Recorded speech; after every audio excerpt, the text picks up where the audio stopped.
got license plate guy back on the channel, and we're gonna talk some New York Giants football. We got a lot to talk about. We had a game we just played. We got a game we got coming up, and you've got a pretty incredible jersey on right now. Why don't you show that to the chat real quick?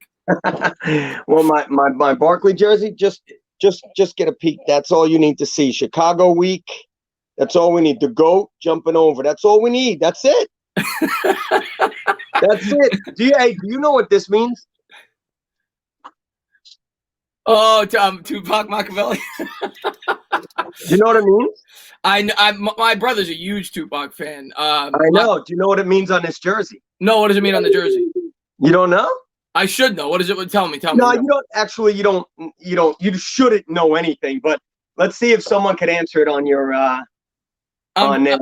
I'm sure somebody in the chat's gonna know for sure, man. What's going on, man? What's going on, George? What's going on, Lord? What's going on, Roldy? Thank you for being here. Luan's in the chat. Afghanistan, Andy Garcia, Giants Opinion Sports. Thank you guys for being here. I appreciate it. Thank you guys for being here. But yeah, let's see if somebody can answer it. Anybody got an answer for the Tupac Machiavelli on the back? Thank you guys for popping in. I appreciate it. Number 26, Saquon Barkley. And of course, we're going to talk about Barkley. There's been a lot of things in the news with him. What Tiki Barber had to say about him. I'll get your thoughts on that first. We'll start there, and then we'll get into the game from the past week, being that you're wearing the Barkley jersey. Obviously, Barkley, number 2 pick, couldn't run week 1. We know why, but give me your take. All right. So first of all, Tupac Machiavelli. If he won the bet with his wife, that's what Saquon's name would have been. Oh, I did not know that. Yeah. Okay. It would have been Tupac Machiavelli and Barkley. So anyway, isn't that funny? Now you got to look that up, right? So now I got to look that up. So my thoughts on Barkley, the whole reason why I'm wearing his jersey is because I as soon as Tiki said that, and I'm a huge Tiki fan. I don't care. There's so many people that beat him up for what he said and throwing Eli and the organization under the bus, and that was crappy, plain and simple. But Tiki was a Giant legend, and if you watched him game in and game out, you would have a better understanding of how good he was. He was the bright spot. He was Barkley. Yeah. He was the bright spot in a team that wasn't so good. So I'm always going to love him. I really am. I don't like when he says the things that he says. And the Barkley thing bothered me because, hey, Tiki, didn't you have a problem fumbling the football? Didn't you seek help? Didn't you do things differently? Didn't you, change things up in your favor? So no one ever said you weren't an every down back because you fumbled the football. So I'm siding with Barkley on this because I do think Barkley is an every down back. So I saw the game and then I watched it 10 other times on TV because I rewound it, played it, watched every play. Yeah, he had some really crappy blocks. Miscommunication, misdirection. He went the wrong way on some. I mean, he just had a serious ugly one where I was like, oh, good. But then he had some awesome ones. So it's funny. I don't know if social media would have went absolutely ballistic if someone didn't say anything like Tiki. Right. So regardless, he's got some brushing up to do, Barkley. What I also saw, and this is kind of cool to break down if anybody else is kind of into breaking down film and stuff like that. I'm not into breaking down film like that. However, I wanted to see all of his pass blocking plays, and it looked to me as maybe Garrett or the running backs coach or somebody went up to him and said, hey, keep an eye out on the rook. So when he went over there, I don't know. There's so many different ways to look at it. Just don't throw your organization under the bus, Tiki. Come on, bro. Yeah, listen, man. Tiki, I think it became a bigger story because it was Tiki. Obviously, a former New York Giant, has a history of doing this, did it with Eli. And I thought that those were cheap shots. And he was obviously trying to get, popular when he first took the job. So he went after his ex-teammate right away with Eli Manning and Tom Coughlin, his ex-coach. I thought that was completely out of line. I'm trying to understand because he is an analyst. He does get paid. He hasn't been a New York Giant in a while. I think he's trying to be fair. But the fact that he's a New York Giant, I thought it was a little bit over the top. Saquon Barkley is absolutely a 3-down back. Anybody who says he's not a 3-down back, guy's a 3-down back. However, I thought his criticism about the pass blocking has some merit to it. I think it's something that he struggled with since he's been in the league. So I'll give Tiki credit for that. But like you said, with Tiki, it's not something that he can't improve. Tiki Barber was he fumbled more than anybody. Tom Coughlin came, the guy that he bashed, fixed it for him, made him millions of dollars. Now he's the greatest New York Giant running back ever until hopefully Saquon Barkley beats it. But yeah, I didn't like what he did. But at the same time, I think hopefully it motivates Saquon Barkley because some of what he did say does have some merit. He missed that block in the game against, I think it was the cornerback or the safety, when he went out, like you said, to help out Andrew Thomas. Overall, his pass blocking last year, I kind of chalked up to the high ankle sprain. And, because he was kind of struggling in that aspect week in, week out. This year, hopefully we see improvements. I thought Burton Burns would go about doing it, but I'm not worried about Barkley. To me, it comes down to the offensive line. And like you said, they provided no holes the entire game for him. He was getting it 4 yards behind the line of scrimmage every single play. Yeah, I was impressed with the offensive line with the pass blocking versus the sack-happy Steelers. He was running for his life a couple of times, Jones, more than a couple of times. But overall, I think they did a really good job in the pass block. I don't know what the hell happened in the run block. Is that a record? We set a record with 15 carries for 6 yards or something like that? Did we? No, I'm not serious. The record. We might have. It's not the record you want to have. No, I think the Giants did. Last year was bad too against the Jets. Remember with Barkley? Yeah. What you said just had merit. He's got some improvement. He's got to brush up on. Overall, like you said, how many times can we make excuses? You know me, I'm a Giant. I'll make excuses every year for somebody. But you're right. High ankle sprain last year. What are we going to blame it on this year? What are we going to blame it on next year? I'm getting hammered for doing the same thing with Ingram. So he's got to get it together, Barkley. And it's game one. I think he'll be just fine. You and I both know when you're a player like Saquon Barkley, you're the face of the franchise, and the team doesn't play well, they lose. Even though, if we were being honest with ourselves, we were going up against a really tough opponent going into that game. But when you lose, fans are going to look to blame somebody. He's the face of the franchise, and even though they'll just look at the box score, they won't watch the game or they won't realize what they just watched during the game. They'll watch the box score. They'll say, "Well, you had 15 carries for 6 yards. He's not doing anything." Well, yeah, but people have said. No running back. I don't care how good of a running back you are. The greatest running back ever is not doing anything in that game the way that we run block against the Pittsburgh Steelers. That's correct. Yeah. No matter what.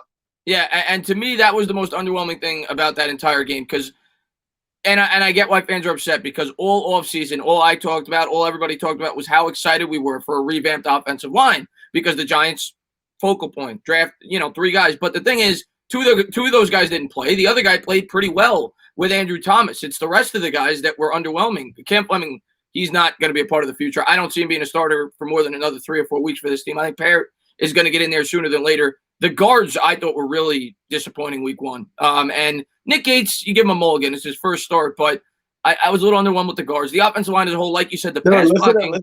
Listen to what you're saying. Yeah. Isn't that disgusting? You went from tackle to tackle unhappy. Other than Thomas. I thought Thomas did good.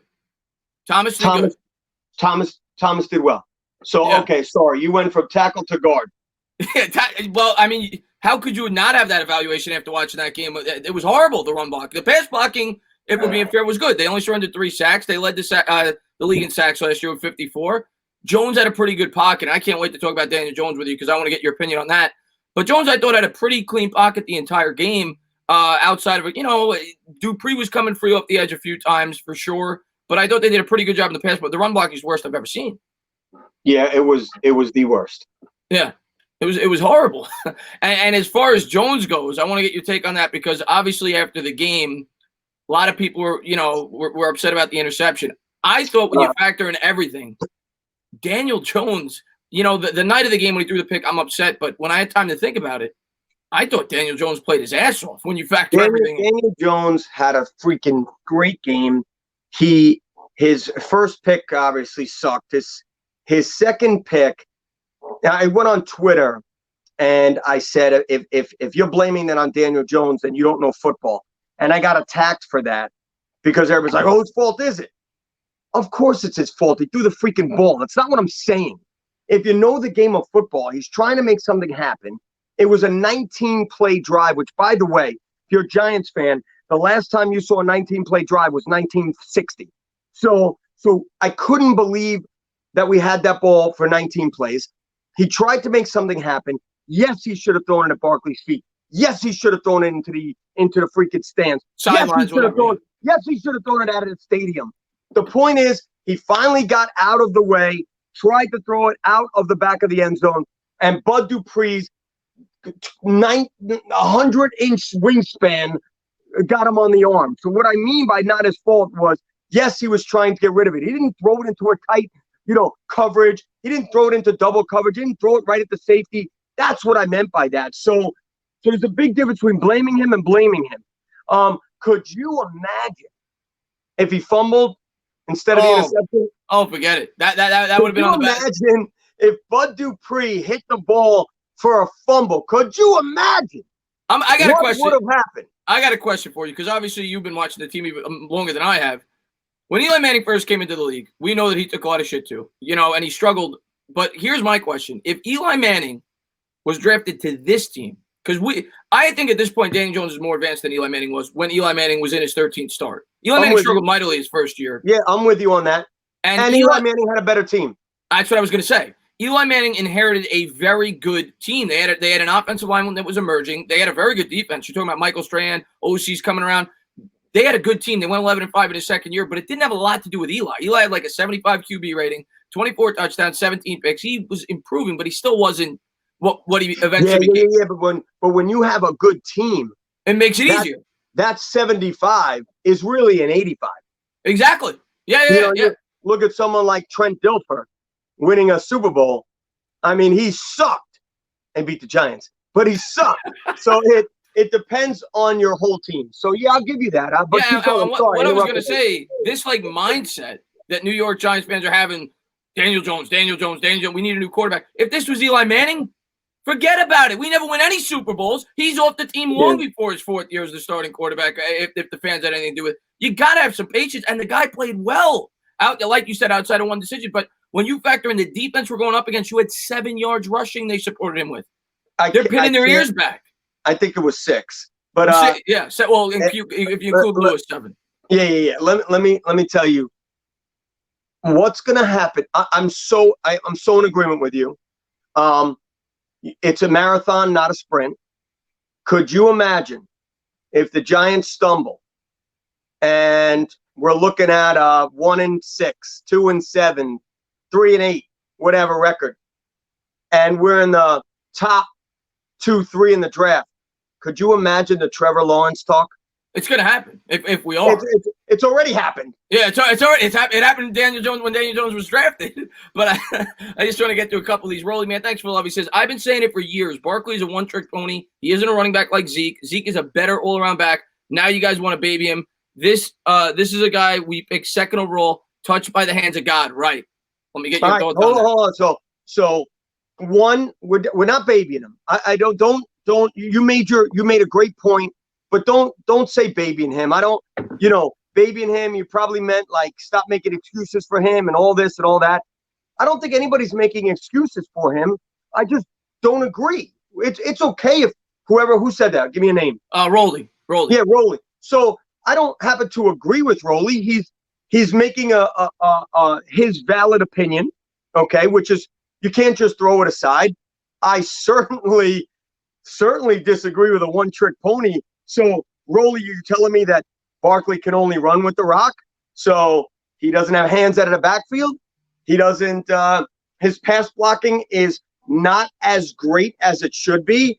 But I don't know about the one-trick pony act. Let's not go crazy. I do think he was the hand touched by God. I didn't want him at 2, but we got the best player in the draft at 2. That year I wanted a QB. I thought the Giants should have made that jump. I'm very happy they picked Barkley. With that said, I will tell Rolly this. first of all, screw Zeke. But I will tell Rolly this. What the hell are the Giants going to do when you have to pay him $16 million a year? And that's the question right now in New York Giants fans' minds. And I'm going to tell you what, and I love Saquon Barkley. If they can't get this offensive line working, you can't. I understand the reluctancy to give a guy like that money, not because of his talent, but because you can't make the most out of his talent. So here is where I want the fan base, and this is where I am 100% hypocritical. I am all about Giants players, and I'm all about positivity.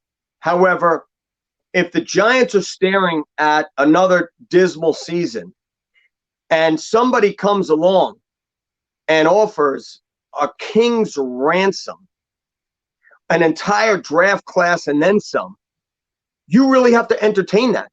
And, didn't this just happen with the Jets, with Jamal Adams and Le'Veon Bell? Shut up. Like, your team, no one is above the team. Nobody. Right. So the Giants could wind up getting years worth of picks for Barkley. My God, my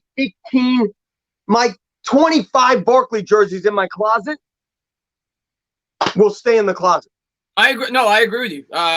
Nobody's above the team. There's always a price for anybody. I personally think Barkley's going to be a part of the future of this team. I think he's going to improve the blocking, and I think he's the most important player in this offense. But I get what people are going there when they, and like I said, when you're not winning games and when you're not producing, even though the running yards may not be his fault because he's got nowhere to run, people are going to look for the deficiencies in his game. And the pass blocking is one of the deficiencies he's got to work on. He's also, I think I'd agree with some people that say he's maybe not the best short yardage back. So like Zeke is probably better in that aspect specifically. Zeke is better at nothing, bro. Nothing else. Zeke is better at nothing but fucking, but a fat dildo parties. But a fat tattoo on the stomach. Rolly, man, thanks for the love. He says, FYI, Barry Sanders didn't have a good offensive line. Chris just saying. It wasn't that's the old fight right there. Everybody wasn't as bad as this offensive line on Monday night. Well, it doesn't matter. That's seriously the fight. Everybody brings up Barry Sanders and that offensive line. Okay, Barry Sanders was better. Yeah, next. Barry Sanders is the greatest running back who ever lived. Okay, next. Yeah. And Malik, man, thanks so much for love. He says, hey, Giants Nation. And we're going to field some of your questions. I kind of just want to recap everything. We talked about the offensive line. We talked a bit about Barkley. We talked about Daniel Jones, who I think you agreed with me played pretty damn well. What did you think of Judge? What did you think of the game plan coming out for Garrett, the play calling? Give me some of your thoughts on that. I loved Judge. I thought the team was responsive to him. They responded well. I think the defense with Graham, I think they were flying around the ball. I do. I thought Garrett let me down a little bit. I'm looking at mismatches. I'm looking at Giants had not as many people as the Steelers did on the line, which already set us up for failure. You're looking at 6 versus 7, 7 versus 8, 5. I didn't like the matchup. I didn't like the play calling as much as I thought that he was going to come into the game with. So he's got to improve as well because I really liked him as an OC, not as a head coach, as an OC. So I as a coaching staff as a whole, I enjoyed it. I thought that this was a different 0-1 team than years past. One thing that really stuck out to me, one of my subscribers said, in terms of the, because all we've heard about with Joe Judge is discipline. We only committed 4 penalties in that game, one of which the New York Giants intentionally took to back up the punt. So it was really 3 penalties for 20 yards. That really stood out to me. And that's something, tennis balls are working, LPG. Yep. I think it's a discipline thing. Yeah, I thought that really stood out to me in terms of that. Now, one thing I really didn't like with Garrett, when we recovered that fumble on the 1.5, 2 yard line, you can't come out in the shotgun there. You can't do it. You got to come out in the I formation, pound the rock. I didn't know. I didn't like that either. That hey, look, there were 3, probably 3 plays in that game that were daggers. Obviously, not scoring. I could say 1, 2, 3 on that one, but that was a dagger. The interception was the dagger of all daggers. But I agree with you. He can't come out like that. I don't know what he was trying to do, but again, he's got to improve that. Yeah, no doubt about it. And then on the defense, I mean, the defensive line to me, I thought really stood out. With Leonard Dexter Lawrence, Williams, baby. Leonard Williams got a sack. Dexter Lawrence got a sack. I thought Carter had pretty good pressure off the edge the entire night. Martinez really stood out to me. Blake Martinez, a guy that caught a lot of heat when we signed him. He was all over the field.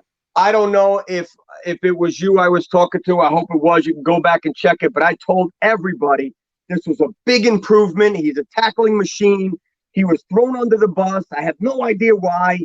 He was a big improvement from Ogletree. He had 12 tackles, 8 solo. The guy is a tackling machine. He is a souped up version of Chase Blackburn. And I love Chase Blackburn. So I totally love that. The line was great. I love all of these. I love all of these freaking linemen that we have. And Zoe Carter, remember, we were talking. I said Zoe Carter or X-Man. And one of these guys got to step up. And you know what? Zoe Carter showed us in that blue-white game that he was for real. And then the first game came out, and he stepped up again. I thought he played well. Now you bring up Zimenez. Zimenez was kind of invisible. I don't know how much he was out on the field. I didn't see much from him. Fackrell got lost in coverage several times. Wasn't really impressed with him, but Zoe Carter was good. Bradbury made a couple of nice plays. There were definitely some deficiencies. I'm definitely worrying strongly about that second cornerback spot going into next week. Corey Ballantyne. He looked a little lost. You're gonna either see what's the why Yitta. You're either gonna see him. You're gonna see more of Holmes in there. But yeah, Ballantyne looked a little lost. Yeah, for sure. I just want to make sure I get all these, man. I already got you. Zach, man, thanks for love. He says, so with Martinez and Fackrell, and no Chicago up. I don't know what you meant with that. So with Martinez and Fackrell, Chicago offense, where do they stand? I don't know what you mean by that.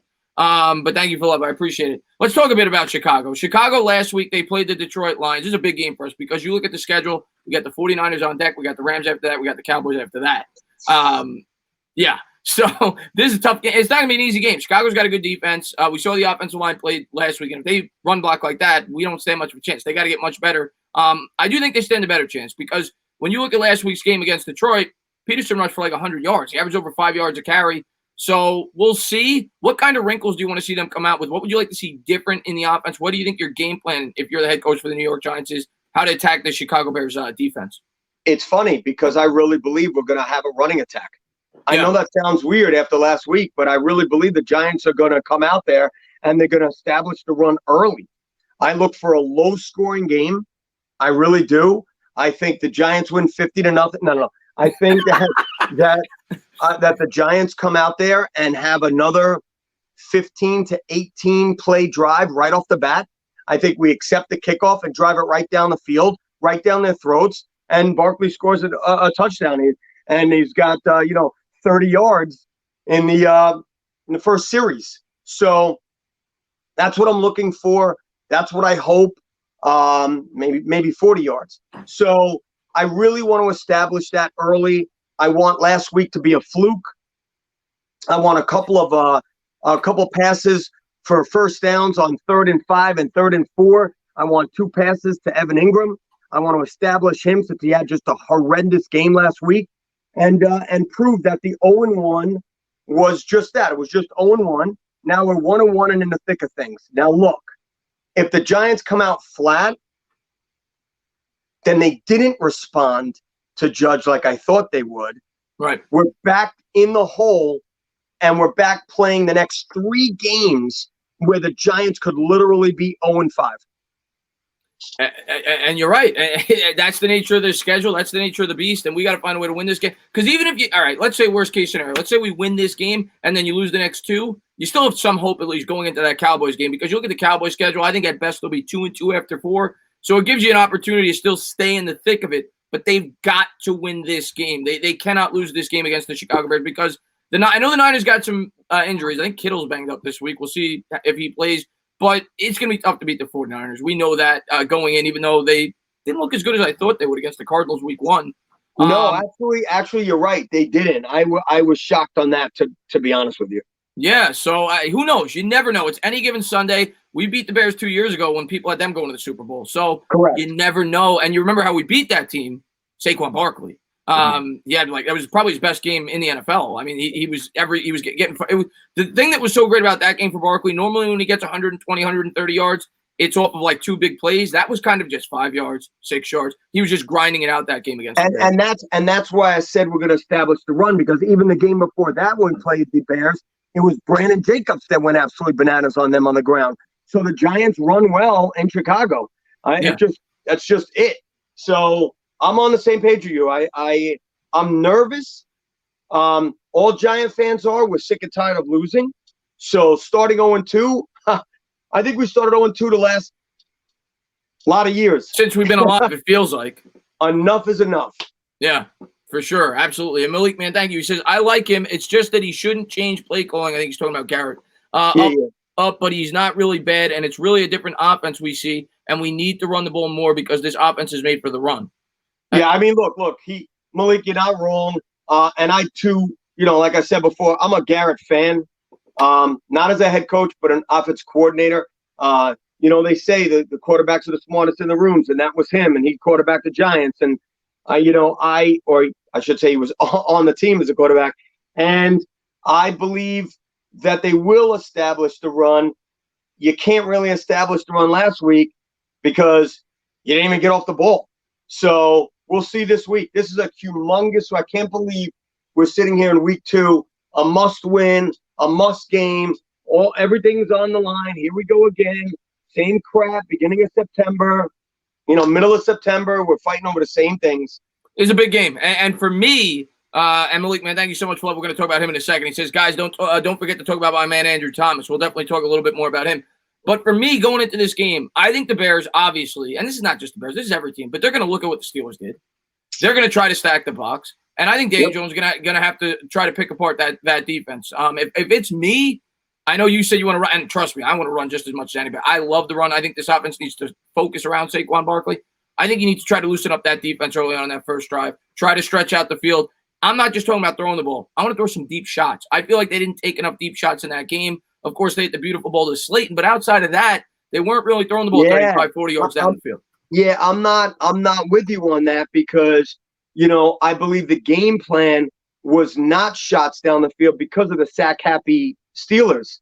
You need a little bit more time for that, and I think the Giants did not match up No. I'm saying this week. I'm with you. Take those shots. Look, if you come back next week and say, hey, LPG, they took shots right off the bat, I'm with you. Great. I'm glad I was wrong. But I do believe they're going to come out and they're going to establish Barkley right away. If they could do that, I'll be thrilled. If they can go out there, run the ball 4 yards, 5 yards at a clip, that's what I want. That's what we all want because that is going to make Daniel Jones' life so much easier. And that's what we envisioned when we drafted the guy. We have to do it.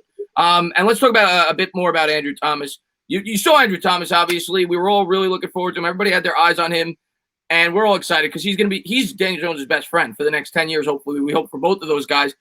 I thought Thomas held up well, especially when you go back and look at the film. Now, I know some of the plays called for them letting Dupree go off the edge, and they were kind of trying to pull Gates underneath to try to block him. I don't know what that was about. But overall, when you go back and look at Thomas, for the team he was going up against, you're talking about some of the best pass rushers the league has to offer. I thought Thomas did a pretty good job. Thomas held his own. That's why he's a number 1 draft pick. Yeah. Period. Yeah. That's his job. And you and I should be standing here and we should say, you know what? Let's not talk about Thomas. I don't ever want to talk about Thomas because if we're not talking about Thomas, that's great freaking news. Yeah, exactly. Andrew, when you're a great offensive lineman, we never talk about you. I don't want to talk about you. It's a thankless position because when you're just it's kind of like a kicker. Obviously, it's much more important than a kicker, but at the end of the game, you don't talk about the kicker if he hits a big kick. If you don't talk about the offensive tackle if he blocks well. You're like, all right, he did his job, but it doesn't stand out. The next time I want to talk about Thomas is when he's signing his second contract. And hopefully third after that. I'm a big fan of Thomas. I think it was a great pick by the Giants, and I think what we expected. You don't expect a finished product week 1, but overall, everything considered, you did about as good as you could have hoped against a defense like that. So I was very happy with him. Well said. Stephen Lilly from across the pond. We got a UK fan in here. I love it.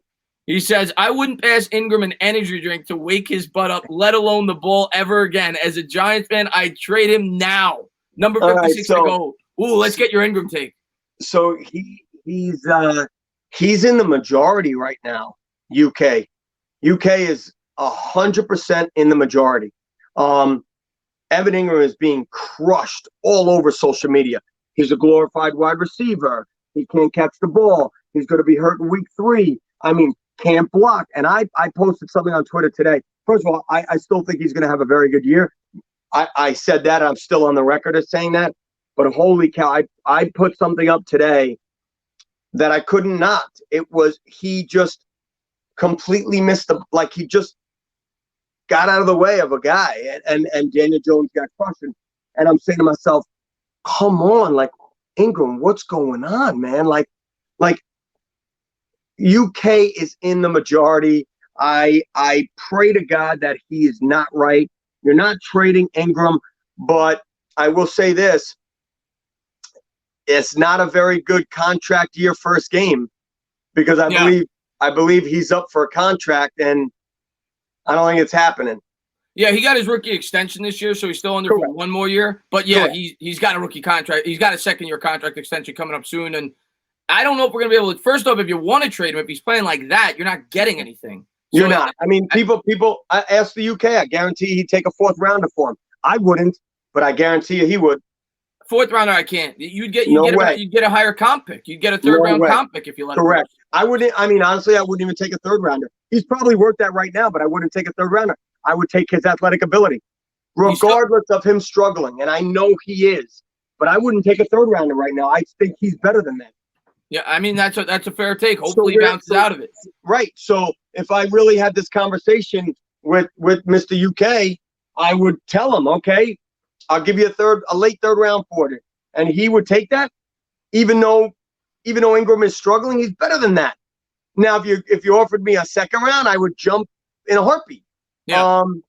But again, stop looking at what you could get, and start looking about what he could give, regardless of his first game struggles. And man, did he struggle! I thought he was going to have such a good game. I really did. He got destroyed. The offensive pass interference was a killer. He missed several blocks. He dropped the ball. The drop crushed me. The first one crushed me. That was early on in the game. Yeah, it was a horrible start to the game. Absolutely. Zach says, I heard Mack and Robert Quinn might be out for week 2. I did hear about Quinn. I think he might be out. I got to do more research on that. Mack is questionable, so that would be great. If those that would be phenomenal. I'll take it in a heartbeat. So. Yeah, that would be phenomenal. Is right. That's obviously their calling card. The Chicago Bears. They've got they've got great linebackers. They got a great pass rush, and that's the biggest challenge going in. And Bobby, and I see Bad Dogs in here, by the way. If anybody has not done so, go over there. I'll be on his channel tonight for the Giants show. So going over there. Bobby says, in my opinion, Barkley is the key. As Barkley goes, so go the Giants. The talent at receiver isn't built to put up all the pressure on. We didn't talk about Slayton yet, by the way. On them, run the football. Who's this? Bobby who? Bobby, and you got to forgive him. He's a Patriots fan, but Bobby, okay. Butch is blocking Patriots talk. So he's right. I'm with him on that. Having Saquon Barkley on the team, you automatically are a Saquon Barkley run team. So it's not like you're going to build around that. I mean, not around that. I mean, come on. Plus the Giants are a wide receiver. Don't forget, Tate not playing hurt, but you're still a wide receiver away. And even though the Giants and Daniel Jones and his best friend Slayton have this beautiful relationship forming, and man, they really do feed off each other. The Giants, like he said, like you said, like I said, we're built around Barkley. Yeah, no, everything goes around Barkley, in my opinion. That makes everything easier. It makes the wide receivers' jobs easier, 1,000%. Slayton, though, we got to talk a little bit about him. I couldn't believe this stat when I read it. I think I read it on Twitter. Since week 5 of last year, nobody's caught more touchdowns in the NFL than Darius Slayton. Yeah, I think it's 9. How crazy is that? I think it's 9 or 10. I don't quote me on that. The guy can play. The guy is the number 1 receiver. He's a steal in the 5th round, and he's a number 1 receiver. That's it. You said it last week, and we kind of thought in sync because I didn't hear you say it. Amani Toomer. That's who he reminds me of. He might even have more upside than Amani Toomer to be. I'm not saying he's going to be better. He might have more upside than Amani Toomer. Amani Toomer he just brings his briefcase to work, does his job, and that's another person not flashy, not going to back up into the end zone like Tate, not going to take off his helmet like Odell, not going to do this, not going to do that. The guy is good. Yeah. And the most important thing, like you said, him and Daniel Jones, they're like a married couple. I mean, the chemistry that these guys got since they came into the league is a beautiful thing. I love it, man. Donald, man, thanks for love. He says Peppers did a great job yes, he did. Peppers did a great job on returns, and I would love to see us make more design passes to Barkley. Imagine if we use Barkley like Casey uses their backs. I noticed that one thing I'll say about Barkley in the passing game, they didn't really use him much, but I did see them lining him up wide a lot more than in last year's regime. Yeah, they did. And I would love to see him more. I would love to see some more screens, but the Giants did not put themselves in a position for that. You have to have the down and the yardage to set yourself up for that. And the Giants just didn't do that. And I'm sure when you look at the play calls and you look up and you see what down and what yardage you need, the plays on the right that you wanted to call that include all these screen passes are not in them. It's the passes on the left. It's the plays on the left that you have to look at where the screens are not, because that's what we set ourselves up into. The other thing, you're talking about the right and the left. Bad Dog brought this up as we were calling the game. They didn't run to the left at all. They only had one run to the left the entire game, and that's supposed to be the strength of your line. What the hell was that? Yeah, I don't misdirection. No idea. I really have no idea what the game plan was when it came to that. None. Yeah, I didn't understand that at all, and hopefully they fix that this week. Main focus is, let's be real here. Elliott was running behind a top 5 offensive line with 3 Pro Bowlers on the line. Once the center was gone, we know what happened with his numbers. Oh, yeah, in terms of being a runner, Saquon Barkley's a better runner than Zeke. Saquon Barkley's a better runner than Zeke. There's no doubt about it. If you want to tell me the pass blocking, yeah, Zeke was an advanced pass blocker when he came into the league. That was the book on him. But as an all-around back, I'm taking Saquon all day, every day. When you look at the offensive line that Zeke's at the run behind since he's gotten into the league, I remember when the Cowboys drafted Zeke, and I said to myself, why did they draft him? You've got offensive linemen galore over that. They had the best offensive line in football. I'm like, you could throw Derek Ward behind there. He's going to get 1,500 yards. So I didn't. He's a good running back. Don't get me wrong. But I was surprised that they drafted him when they did because the offensive line. I mean, come on. He's better than good. Oh, he's great. No, he's great. He's great. Yeah. But with that offensive line, I feel like you could put an average running back behind there, and they're going to do well. A lot of people say that about the Giants. If the Giants have such a weak a run game and a weak offensive line, still, why are you going to pay $16 million for a running back? It's a fair thing to bring. They got to improve that offensive. Well, the offensive line has to get a lot better really, really soon. Correct. Riley, I appreciate it. What's up, Chris? Slayton is a perfect fit for us. He is. He's a perfect fit for Daniel Jones, and he's a perfect fit for this offense with Jason Garrett. Yeah, I mean, he is. I mean, so would any fast wide receiver on the outside for Daniel Jones. Give me Cheetah. Give me any. I'm just saying anybody's a perfect fit for Jones, because Jones is the real deal, man. Jones is the real deal. Do you think we need, seeing the way Slayton's played, do you think we're going to need another premium wide receiver, or do you think you need one more? Hell yeah. What about the rotation of the safety over? What about taking your best cornerback and not only, okay, you want to score touchdowns, Slayton? No problem. Meet Mr. So-and-so. Meet Mr. Island. Meet Mr. Great Cornerback. Yep. I mean, come on. Of course you need that other. Could you imagine if we get – a lot of people are excited about Chase. I don't know if you've watched him. But the thing is, I want defense in the first round next year. We need that 1 or 2 more impact. But if we got another premium receiver and you got Barkley and you got Slayton and you got Jones and you get that offensive line sewn up, the offense all of a sudden looks deadly with the way Jones is throwing the ball. Maybe what you would call it, we'll get on the plane with the Giants and come back with us. Who's the wide receiver? Robinson? Who's the wide receiver? Oh, yeah. Allen Robinson, yeah. Maybe he'll just get on the plane and head back to New York with us. That'd be nice. That'd be nice. I'll leave them Ingram. Rosas. We'll give him Rosas if he was still on the roster. And Solder. No, we'll give him Solder. You can have Solder. And put him on the plane. Malik, he says, you guys imagine Pat was still the coach and we lose worse than we did Monday night. You know one thing, Bad Dog coming for Pat, but Bad Dog, you can't beat up on Judge because he's a strong. Listen, man, Pat Trimmer sucked. Pat, in my opinion, I tried to stick up for him as much as I could. Pat Trimmer was not a good head coach, and I think Joe Judge is. I mean, I don't know what else to say. I hope he does a good job, and I think so far I've been encouraged with a lot of things that he's done. He'll be fine.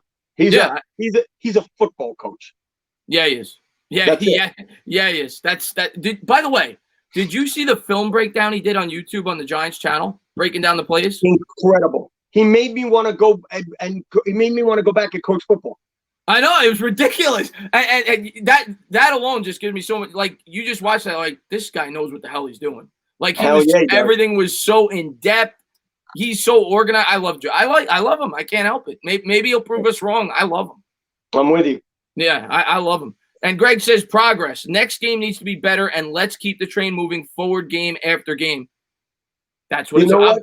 That's just well said. Except it goes back to what I said at the beginning. You know, all right, here's the deal. We're Giant fans, man. We live in New York, mostly New Jersey, Connecticut, whatever. Enough with this patience crap. The Giants need to figure some crap out now. You know, I'm not waiting year in and year out for the same old, same old. However, with what he just said, if they could keep it going and fix mistakes week in and week out, and get a result in wins eventually. Yeah, and get a couple of victories along the way, and keep the train moving forward, and not just fall apart on the tracks. That'll be something that Giant fans could live with as far as patience is concerned. Yeah, I mean, I think the things that I want to see, obviously, the offensive line. That's it, because I think the offense will look 10 times better if the offensive line performs decently. Because Jones looked as good as he did, and I think he looked good, and I think you did too, without them being able to run the football. Could you imagine how much better he would look against when you could run the football with Saquon Barkley? It opens up the entire offense. So totally agree. We fix a couple of things. Plus, you got to factor in we played the Pittsburgh Steelers. This is the best defense in the sport, or one of. You're not going to play that defense every single week. So I think there is definitely a lot of reasons for optimism. But like you said, I think for people to fully buy in, they got to start seeing results. It's you're not going to just, and I try to be Mr. Patient on YouTube because I know that fans are upset, and I'm trying to look at this year as a year of progression, but people aren't going to buy into that. They want to start seeing some results. I'm not saying that they got to go 10-6, but people want to start to see direction with this football team. Yeah, I get it. I get it, man. I completely get it. We're all frustrated. Trust me. I try to be the voice of reason whenever I can be.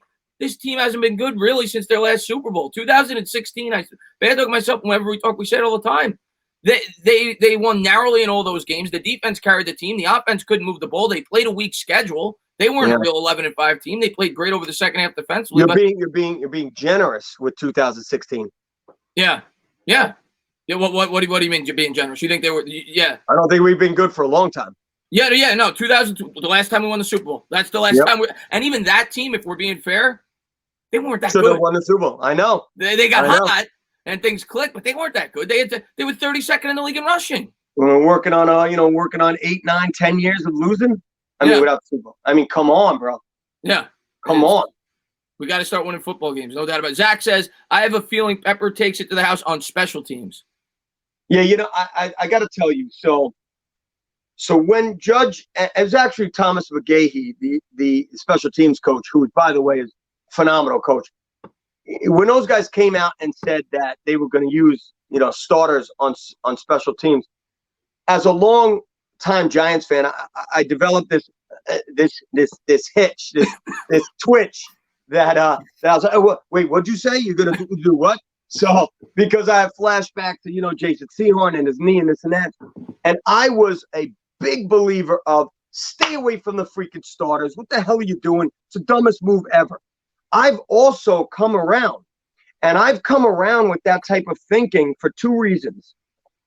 One, I remember going to the Giants-Cleveland game in Cleveland, and the Giants put Odell back to receive. Yes. And I didn't once say, oh, my God, what are you doing? He's going to get hurt. I stood up, was like, what the hell is this guy going to do? And sure enough, he took it to the house. Granted, it was called back. DeMontre Moore had a penalty. I don't want to talk about it. But the point is, he took it to the house. And from then on, I was like, yeah, what the hell? These guys are making X amount of dollars. Why are they making millions upon millions? Because they're great. Right. So use them. Get the most out of them. So I'm 100% in agreement. I do agree with him. Pepper's going to take one to the house. You're calling it this week. I didn't say this week, but he's taking one to the house. I'll tell you what, the guy said it earlier, Peppers looked really good in the punt returns. He had 2 really nice punt returns. One of them I thought he was going to break. Right. And how did he do on defense? Okay. I thought there were certain plays where he was bad and covered, certain plays where he was decent. I think we lost LPG. I think he did like everybody else. I don't want that. I don't want that anymore. I need to start just playing good. Just take someone's head off. Do whatever. Yeah, he's got to be more consistent. I agree. It's kind of like Evan Ingram. It has to be. We keep talking about Evan Ingram. Yes. It's the same thing with Jabril Peppers. I completely agree with you. Main focus. Eli didn't have the high draft receivers when we won Super Bowls. Strong front 7 on D and 1-2 punch with running game. Danny Dimes, PA. That's true, but and I agree. Well, Nix was a first-round pick, and we spent a lot of money on Plaxico Burress. So they did bring in good wide receivers, but I agree that the main strength of that team was the lines. The offensive line and the defensive line was as good as anybody's. That's where that team's strength was. Come on, man. You know you win games in the trenches, period. That's it. At the end of the day, listen, and I always say this, whenever anybody gets in an argument with me, when you have a great quarterback, because people bash Eli Manning, tell me one receiver that left the New York Giants and got better. No one. Steve Smith went to Philly. No. Plaxico, we know his story. Kevin Boss, bad. All the tight ends that left bad. It went to the Raiders, but he was a tight end. Yeah. Manningham, Nix, McCaffrey, Nix. You know what? Didn't happen. No, I can't tell you. I can't answer that question. But then again, I don't think anybody ever left the Giants and became better. Maybe you get Linville Joseph. Honestly, if you give me a better one than that, Justin Tuck, no. Chase, no. Kennard. Yeah, he was decent. He was decent here too, though. Yeah, he was decent. Kennard, yeah, I don't think he should have been let go. Yeah. So yeah, I'm in agreement with that. Yeah, I don't think anybody that really leaves the Giants becomes better. I just think when you have a great quarterback, and you have a good offensive line, you can get by with pretty good receivers, and it makes him look a lot better. Obviously, you want to have his great talent everywhere, and it helps. But Amid, man, thank you so much. He says, tell Garrett to go to the old bag of tricks, design plays for Ingram away from the line of scrimmage. He can be a hybrid slot. His blocking is horrible, and you get to add Caden Smith more in the game. Yeah, I mean, look, I'm a big Caden Smith fan as well, and I would want him in constantly. He could catch, he could block, everything. And Caden Smith is about as close as you can come to starting over Ingram. But there's no reason why. And I go back to looking at that, 6, 7, 8 man up front, and I have no idea why the Giants didn't have both of them in there more, in my opinion. So, yeah, I don't know. They got to do something. But I agree with getting Ingram open somewhere and having Caden Smith, in there either blocking or sliding off the line to the out pattern. Yeah, he had a couple of balls. I think it was one to Toyolo on a crossing pattern or a play and action. One to Smith. Yeah, and one to Smith. And I want to see a little bit more of that in this game as well. I also kind of want to see them spread it out a little bit more. I feel like it was a little too compact. I'd like to see more 3 wide sets. Who you spread it out with? Well, that's true with Tate out. That's a fair thing. And who you spread it out with? You then go put Ingram and go put Ingram wide out. Yeah, or Barkley. I'm down with it. I'm down with it. Spread it out a little bit. Try to open up the field a little bit. But I agree with you. Without Tate, who did we have? You got C.J. Board. It's a good point, bro. And C.J. Board is no joke. I wish I saw more of him. He played all right. He had a nice catch. I know. Nice catch. Jason, man, thank you so much. He says, I get the win now desire, but we tried to cheat the process. Eli should have been traded in 16 or 17. The O&D lines needed to be repaired and draft the quarterback. Technically, the rebuild started last year. Well, definitely the rebuild started last year. So this is the crux of every New York Giant fan that we're talking about right now. I was on board for the Eli Manning one more year tour. I was. Yeah. I was. So was I. I was all in. Do you know why I was? What's his name that just asked you that? But that was Jason Young. Jason, do you know why it was the right thing to do, not to wipe out everybody? I'm going to tell you, because even though Eli Manning was maybe a year or two left in there too long for a team that needed to rebuild, and I'm not going to say it wasn't, it was. I said this years back, and I'll say it now. Until you have better, you stick with the best. And was Lauletta better? Was Geno Smith better? Was, Davis Webb better? So until you drafted the better one, Daniel Jones, and the process took its course, then I'm 100%, Jason's correct. The rebuild's not until last year. But yeah, again, I was in for spending the $206 million or whatever. I was in for the Eli one more let's go get it tour, and it completely backfired. Yeah, I mean, I'm not gonna lie. As a fan in 2016, one thing I hated was the fact that they spent all that money when Coughlin had to deal with this bad roster for all these years, and you fire Coughlin, you hire McAdoo, and then you spend all the money, and then you bring in all the pieces. I know. Why didn't you do that when Coughlin was there? If my dad was still alive, he would tell you that he lived through some years in the 70s, probably even the whole decade, but years in the 70s that he would like to forget. If my daughter asked me, what do you remember, the Super Bowls and this and that, what would you forget?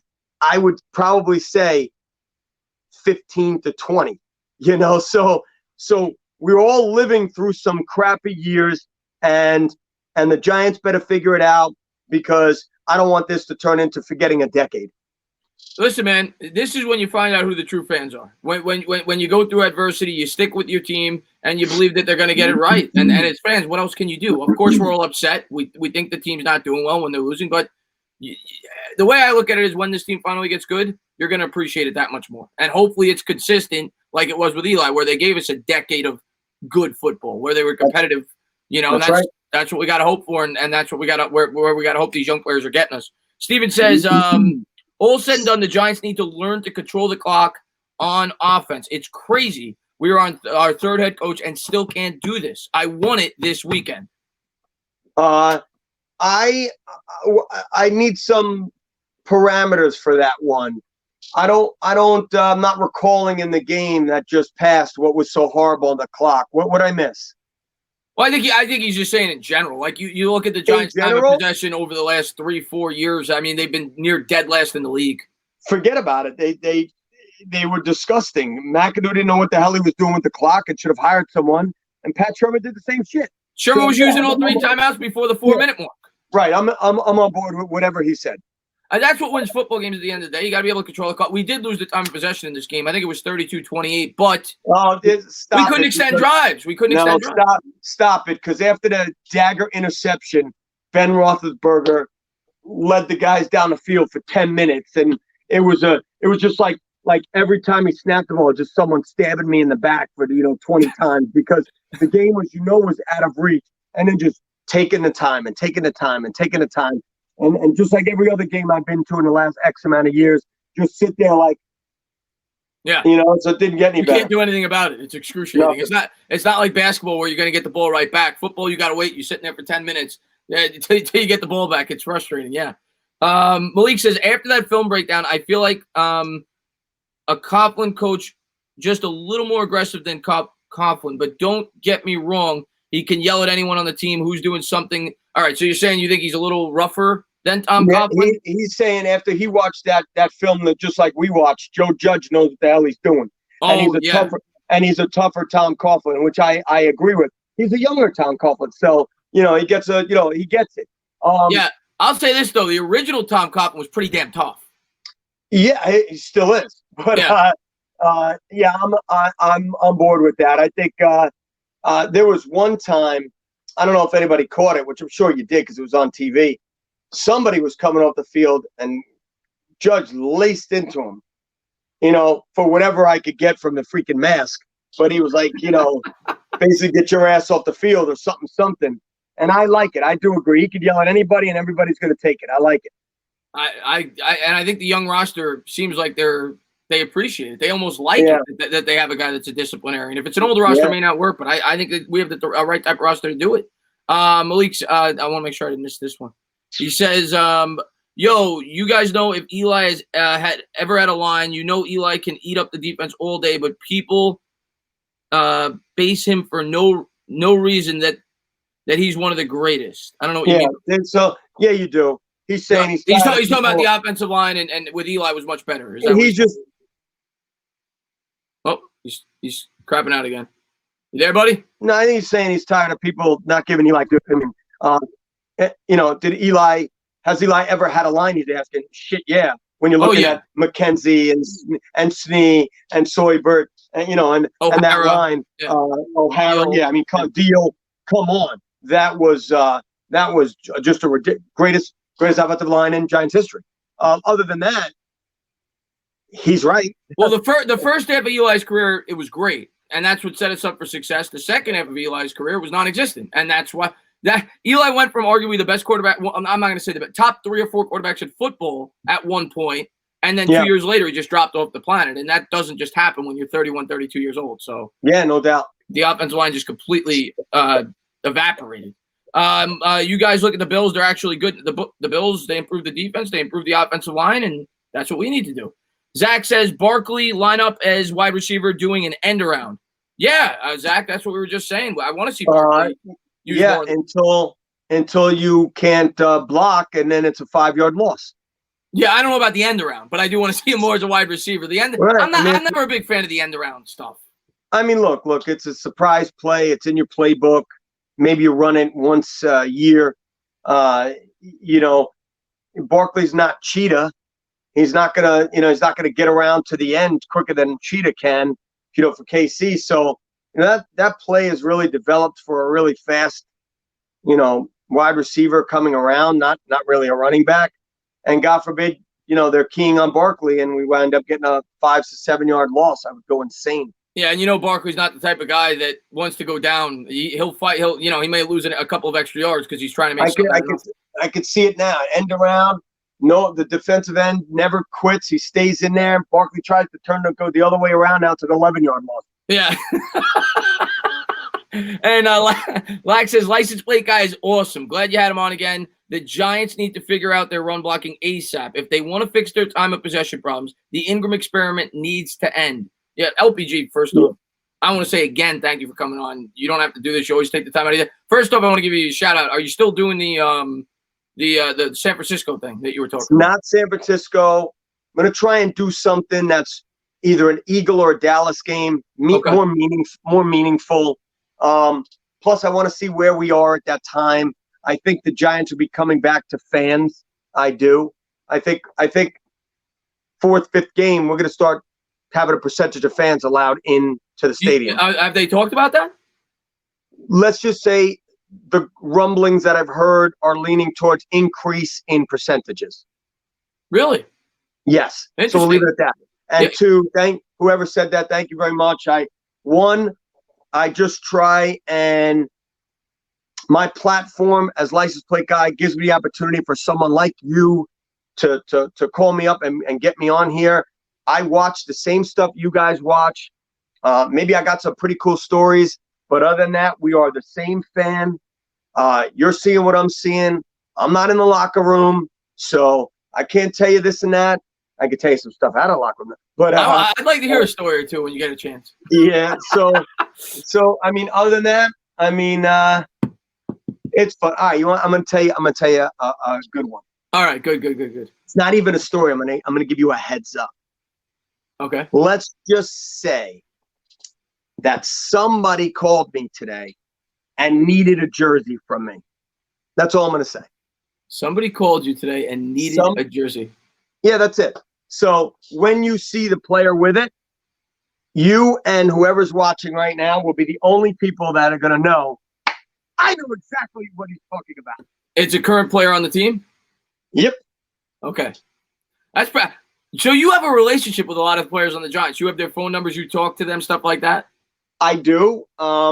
It started. I don't want to give you like individual names. I'm just saying. No. Hey, look. It started, with Brandon Jacobs. We became really close. Then I became really close with Chase. I go to his house 3-4 times a year in North Carolina. He's special teams coach for the Panthers. Yeah. Brandon and I have a special relationship. I have a special relationship with his family. It started with Brandon.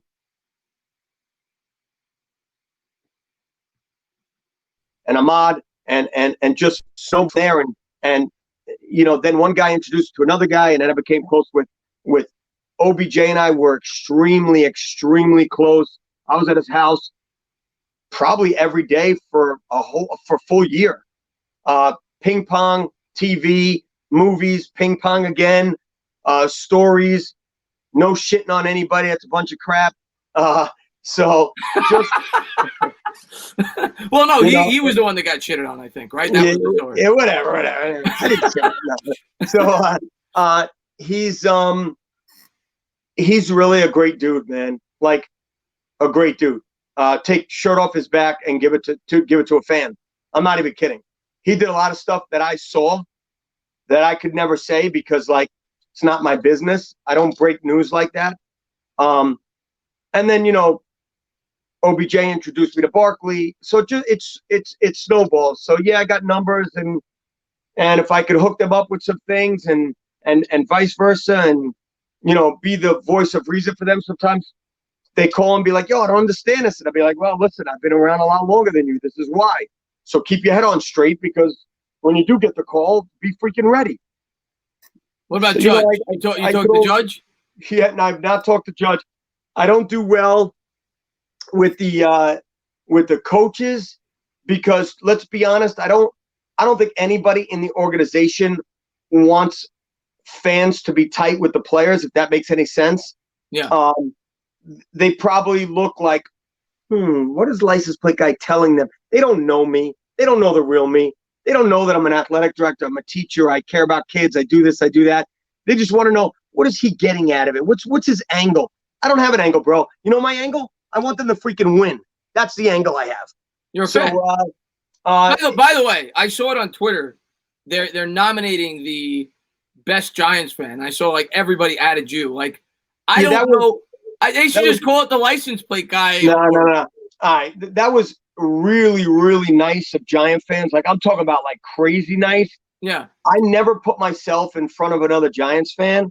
I mean, I don't know many Giants fans that have had 20 seasons of every single game. I don't, especially like 15 of those in the front row behind the bench in the away games. So I like that. But I'll tell you something right now. I'm breaking news. The Giants don't love it. The Giants don't want one fan. The Giants like their millions of fans. The Giants have yet to cover my man cave. They won't cover my man. I spoke to them about it. They're like, "Hey, you're just too well known. I'm too well known for you to come video my man cave. You're doing man caves that look like it's a closet, and you're not gonna come and do my man cave? No, not right now. Like the NFL already did something, so why should we do something?" That bothers me more than anything. Yeah. That I'm not even getting the credit that I should get with the team itself. Yeah, I understand. But they are a very buttoned up, no nonsense organization, no cheerleaders, no mascots. They're not into any of that crap. Yeah, I mean that's part of the thing that I kind of like about them. Me too. Me too. They don't take nonsense, and it's all about everybody. But yeah, I mean, when I saw it, I'm like, the only guy I can think of is LPG. When I think Giants, one individual fan, that's who I think of. So yeah, I appreciate that. I mean, I'll give you another tidbit. I had a spot in that Bud Light commercial, and I don't know what happened. I don't know whether the Giants had something to do with that or not, but it was awkward because I couldn't believe I wasn't in that either. I don't know, some things like that kind of bother me, but in the end, I can't cry with spilt milk because I would give up everything in this man cave, everything in my man garage. I would give up everything to do what I did at Super Bowl 46 and have a snow angel in the confetti on the field, which I did. That's freaking awesome. That's freaking. So you could. I don't care about anything but that. That was the greatest thing ever. Yeah, that's awesome. Malik says, "Yo, license plate guy, you're cool. I would love to talk to you anytime, and you're a true Giants fan because most are like they already give up on the Giants, and it's week 1. True fan. That's never, ever, ever going to be me. Football is so freaking long this season. If you're giving up on your team the first couple of weeks, what does that say about your fandom? So you wait 6, 7 months, 8 months for your team to play 1 month of football? Are you on crack? You need to at least go to November and then still hope by some chance these 31 teams lose and you can squeak in. So yeah, I appreciate that, Malik. I'm always going to be a positive guy. I take a lot of shit for it. But I already know your answer, but I'm curious to get your take because I'm thinking back to last year because you're talking about having to root all the way. Last year, New York Giants playing the Washington Redskins, Week 16. You gotta win. You gotta win. I'm with you. I'm with you. But you gotta win. Now look. There's. Oh my God, man! I will never root for my team to lose. Yeah. However, if you have a franchise quarterback in the mix as a number 1 pick, yeah, and you go and you give me the same situation, I don't know if I would want to win that game as much as I did wanting to win versus Washington. Like, I know you're like, I want to win, but in the back of your head, like, well, it wouldn't be the worst thing in the world. I mean, look, I wanted Chase Young, and that really was the Chase Young game.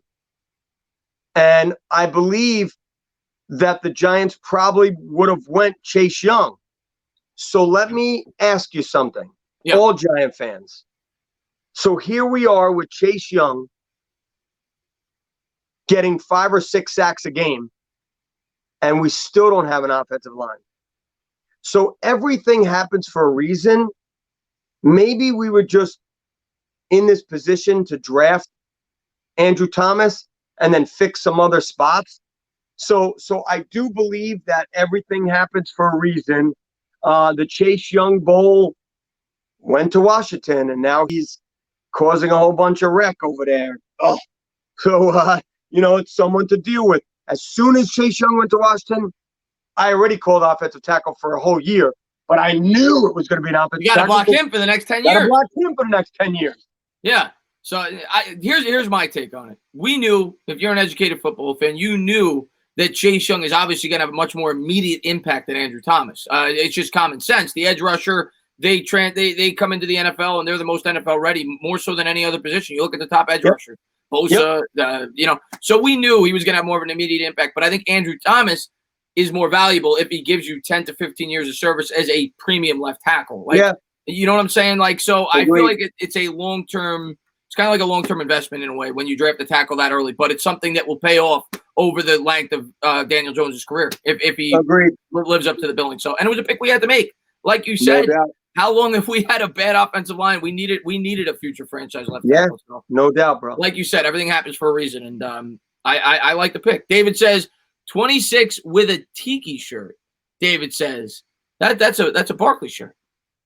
That's a Barkley shirt, David. It's not what he's talking about, but okay. What is he talking about? I don't know. You'll have to wait. Oh, okay. Oh, that's what it is. Oh, okay. I have no idea what you're talking about. Was it just a regular jersey, or is it something? I know what you're talking about. He doesn't know what we're talking about. Yeah. I'm looking forward to that. I'm assuming it'll be on game day. All right. Malik, thank you for love. He says Tiki should be in the Hall of Fame. I know I wasn't there when he played, but after looking at his highlights, damn, if he would have played another year, he's in the Hall of Fame. There's no doubt about it, Tiki Barber. Tiki played another year. He was in the Hall of Fame. Tiki was incredible.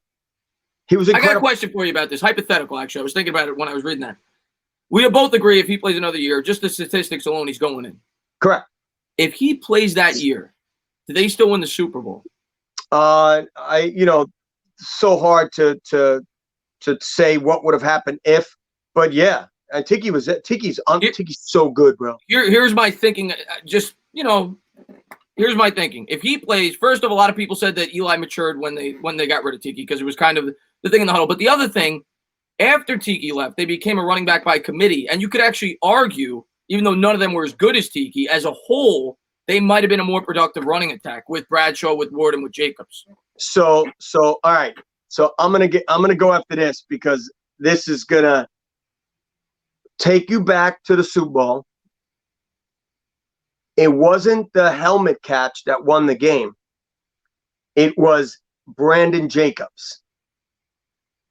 4th and 1.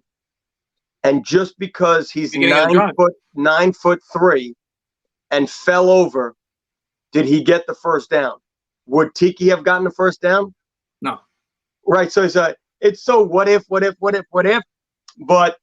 Brandon doesn't get that first down. Giants lose the game. And Brandon had a great block later in that drive on the throw to Burst. We call up Brandon right now and have him come in and pass block. He's that good. Yeah, he's one of my favorite New York Giants of all time. But yeah, I don't want to keep you all day. I just want to make sure nobody else asks you a question because I don't. Never thought I'd see two giant goats, gods speaking on YouTube with each other. He's the goat. God. No, he's the goat. He's the. That's right. He's the GOAT. That's right. And Malik says, when we won Super Bowl 46, I was 8, and I'm like, wow, this team is so good. I'm a Giants fan now. Michael Strahan was the great. Yeah, Michael Strahan was the whole pass rush was phenomenal. And Roldy says, so when you criticize your team, you're not a real fan. Nobody said that. We've been a losing organization for the last 4 seasons. I'm not gonna let my fandom get in the way of calling them a bad team right now. No, you are 1,000% entitled to that opinion. Nobody should ever tell you. I've never said that. Nobody should ever tell you, oh, you're not a real Giants fan because you criticize a team. I think all you were saying was. I think he's saying in general because he's certainly not. He's not talking to you, but I think I know he ain't talking to me. Maybe from what you were saying, like how you can't quit on your team after 2 weeks. I maybe took it in the way that you can't bash your team. That's not what you meant. When I talk for me. Yeah. When Rolly talks, he's talking his opinion. And for someone to ever tell you your opinion is wrong, they're full of shit. Yeah. Because I learned a long time ago, I'm not going to tell you you're wrong. I'm going to tell you I have a difference of opinion. Right. And that's a big difference. Yeah, at the end of the day, everybody should respect everybody's opinion as long as as long as it's not absurd. But yeah, even though Rolly's wrong. That's what sports is about, man. And we all love our team. It's just we all want the same thing. We all want to win. It's just a difference of opinion of how we're going to get there. But no doubt. LPG, man, again, man, thank you so much for coming on. If I can do anything for you, man, you want me to come on your Instagram, I would love to do whatever. Yeah, hey, look, I plan to come back here in a couple of weeks and talk again just like this. Listen, man, I appreciate you so much for coming on. Thank you for doing everything you do for the New York Giants. No doubt, my brother. All right, my man. Have a good one, my man. I'll see you guys later. All right. So that was LPG. We're going to close this out in like 5 minutes. Malik says, Super Bowl 42, sorry, it's been a while. Start winning. Yeah, I'm completely with you. We need to start winning. But, guys, man, you guys were absolutely phenomenal. We had over 450 people in here. LPG was great. Answered a lot of questions. Had so much fun. Hopefully I get him back on the channel, like you said, in a couple of weeks. I know he's a busy guy. He's talking to Odell Beckham all the time and Saquon Barkley. But that was so much fun, man. Jawad, man, thank you so much for being here. Kenny, thank you so much for being here. Bigger Mike, thank you so much for being here. Go Giants. Yeah, LPG's the best seed, man. Have a great one. CFC, have a great one, man. Sports expert in the building, man. Thank you so much for being here, buddy. CFC, man, you have a great one, man. Cozy, man, have a good one, buddy. Giants Opinion Sports. Great stream. I appreciate that, Timmy, man. Thank you so much for being here, guys. LPG's the man. LPG's the man. Justin Tuck should be in the – I love Justin Tuck. I say it all the time. Justin Tuck is my second favorite Giant of all time. I didn't grow up in the the 80s era, but Eli's one, Tuck's two. I love Justin Tuck. Stephen Lilly says, love these streams, mate. It's brilliant stuff. We would never get that in the UK. Thank you. Well, Stephen, man, I am kind of taken aback that a guy that I've watched on YouTube on TV for years is willing to take the time out of his day, willing to spend an hour with me, talk New York Giants football. So, listen, man, he's an awesome guy, and I appreciate him for taking the time out of his day to talk to me and you guys, talk New York Giants football. So, yeah, he's awesome and knows his stuff. Diehard Giants fan. What's not to like? Let's go, Big Blue. Alexis says, man, thank you for being here. I appreciate that. Bigger Mike, late entertainer. James, man, you have a good one, buddy. Aaron, have a good one, my man. LPG is cool. Looks like someone I'd surf with. He does, Chris Sonor. He does, Chris Sonor. Bro Scott says, damn, already getting off. Just came. Yeah, no, these are, I go about an hour. hour with him when I get him on. I will be live tonight with Bad Dog. We're gonna be live at 10 o'clock. Gonna talk Giants for about an hour and a half, 2 hours, however long it goes, and I'm sure I'll be live again before the game. The night before the game, I'll definitely be live Saturday. We're doing that every week. We'll have some subscribers on. We'll talk about the game. Probably working on a video soon on the Bears. Probably tomorrow. I'll have a preview video. Maybe some broad NFL content up as well soon as well. And I appreciate that, Matthew Garcia. Thank you for being here. Word, what's going on, my man? What say you? You're not a Giants fan because he's awesome, man. Hey, Chris, one day could UK fans come on one day? Yeah, absolutely. I'll do an all UK stream if you guys want. We'll have all UK fans from around the world talk New York Giants football. 100. I know you got to do it earlier in the day. You guys are on a different timeline than us. Wentz or Dak? I'm going with Wentz. I appreciate that, Craig, man. Thank you so much, man, for all the love, man. I appreciate it. Just Duck, OC, Steve Smith, and Brandon Jacobs' favorite Giants. Steve Smith's underrated. Steve Smith, till this day, still holds the record for most catches ever in a season by a New York Giant. I'm pretty sure. I don't think that was broken. Yeah, those are all great Giants. All those guys you mentioned. Brandon Jacobs is a fan favorite.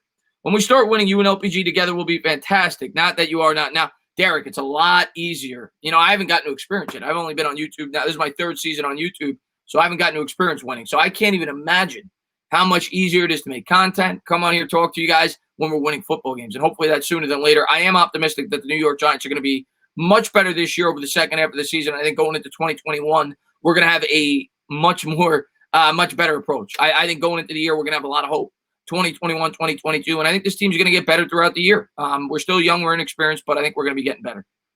All UK fans from around the Irish says, yeah, that's not around the world. It's in UK. All right, I apologize. We get an international stream. What's going on there, Jake? Man, thanks for popping in the stream, man. How can I come on talk Giants football? David, you want to come on? Saturday, I'm going to have some subscribers on. We had 2 on last week. I'll probably have more on this week. I'll probably have 1 YouTuber and 4 subscribers on. I'm going to change it up every week, give everybody an opportunity to come on. Saturday night around 9 o'clock, probably 8:30 when I go live. Let's see what we got here. For any UK fans, this guy already has us on here. Those 2 chose to. I've phoned in on a call at least twice, and he has had I've had cams with UK fans. Yeah, and I'd love to have you on, Lily, from across the pond. It's been with me forever. One of my best. I'd love to have you on. Zach says, when are we getting Bad Dog, Dana, and LPJ? Zach, listen, man, I know he's on a tight schedule. I'll ask him whenever he wants to come on. Maybe in a couple of weeks. Maybe we'll do that. But I don't, we do a 2-hour show. It might not be free for 2 hours. But maybe one of these weeks we'll have him on for the first 45 minutes, hour of the show. Talk Giants football. I would love to have him on. So we'll see. Maybe next time. Maybe that's when. He usually tells me when he's free, and today he was free around 4:45. So I said, all right, pop on. We'll talk Giants football for an hour. Why don't we attempt to bring in 323 people in? I think it's possible. What are you talking about? The Discord? Anybody that wants to join the Discord, Chris Sonor, drop it in there, man. We talk Giants football all day. I love to come on, but the missus won't let me loose with a webcam. I hear you. I agree. Justin Tuck's not a Hall of Famer. Never told you he was. He's in the New York Giants Ring of Honor. He's not a Hall of Famer. You did miss LPG. You can watch the stream back though. It was a good stream. I think you'll enjoy it. It was about an hour and 10 minutes. So PTA and LPG and oh yeah, definitely would have Pest on. 100%, man. Would definitely have Pest on to do that Formula Fitness. What's up there? It's just a matter of, it's tough to get everybody on the same schedule because, like Bad Dog, for instance, Bad Dog, a lot of times he's not free till night. LPG may not be free till the midday. So it's tough to get everybody together. But, yeah, would love to do that. And I appreciate that, Afghanistan. Thank you very much. Charles Barkley says, what do you think of Burrow over 230 yards tonight? I like that. Yeah, I think he's going to be right around there. I think 222, between 220, 235. I think that's what you're looking at. I think they'll be playing from behind. I think the Browns get out to a big lead, so maybe maybe he passes it. I don't think Burrow's going to play well, but he might put up a decent amount of yardage because they're going to be forced to throw.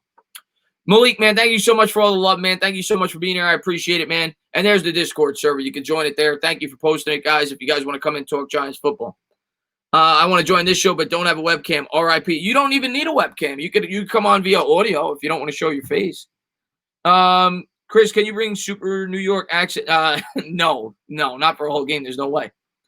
What did I think of Garrett's play calling? It was all right. There were definitely, I've talked about it extensively. There were things I didn't like. There were things I liked. I think we got to definitely get better with the run game, though. And that, I'll tell you this: week one, it's hard to really get really have a formulated opinion on Garrett's offense week one because of the defense we played. We couldn't get a run game established. So if we get a run game established this week, I think we'll have a better understanding of what he's going to bring to the table. It's kind of missing like half the offense. What's up there, Justina? We're going to close out in 5 minutes, but thank you for being here.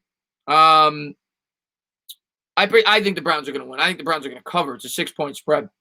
Do you think OBJ will get great yardage getting a hot dog when he doesn't get another team? Listen, man, I'm going to tell you what, tonight, I actually think OBJ has a good game. I think OBJ bounces back this week, tonight, and I think that Mayfield's going to have a good game as well. I think the Browns win by at least 10 points. I think they're going to have a good game tonight. Chris, how about a British accent for the UK only stream? Cheerio. All right, then, mate. I can't do it then, mate. Cheerio. Are they going to have their run game tonight, too? You talking about in the game tonight? Yeah, I think the Browns are going to move pretty easily tonight. If you're talking about the Browns, the Bengals, I think they'll struggle. I want to join, but you lose viewers. Great Wood, man. Great Wood is an awesome fan. Great supporter of the channel. Like LPG says, I am never going to tell any of you guys how to root for your team, how to formulate your opinions. There are some people that are going to want to rant every week. There are some people that are going to be doom and gloom. And then there's going to be people like me that try to take the positive things. I don't tell anybody how to root for their team. Everybody loves the Giants. Everybody wants us to win at the end of the day. And Ryan says, who is the player you'd want in the draft? Well, again, I got to see how the players on this team perform this year. Whether it's the edge rushers, whether it's the wide, I got to see everything.